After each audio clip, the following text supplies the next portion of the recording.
Warning! Bitag Line Primetime is a social media production that caters to mature audiences. It is a no-holds-barred expression of views and opinion of the investigative journalist and host Ben Tulfo, intended for Filipino viewers worldwide. Discussions may contain language and humor that may be inappropriate for some sensitive viewers. If you do not approve of the above, please do not watch our video. Should you wish to continue, we strongly advise that you proceed with caution. Viewers' maturity is advised. Isa ho sa mga kalbaryo ng buhay ho ng mga Pinoy.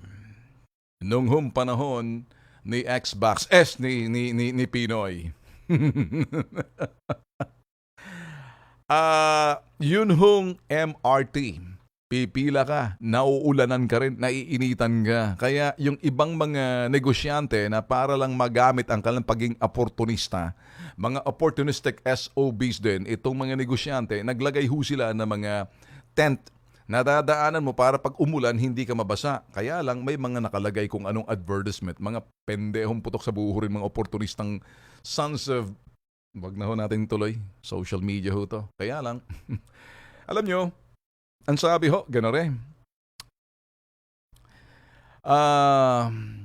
doon ho sa kanilang mga tent, makikita niyo yung mga advertisement.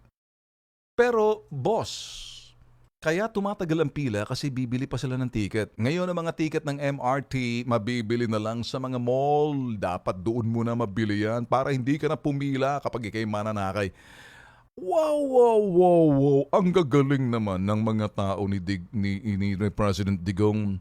Anong klaseng kaob-oban itong mga tao ni President Noy? Kung ano yung amo, siya din yung mga tao. Ob-ob, bob, bobi, obi, obobo.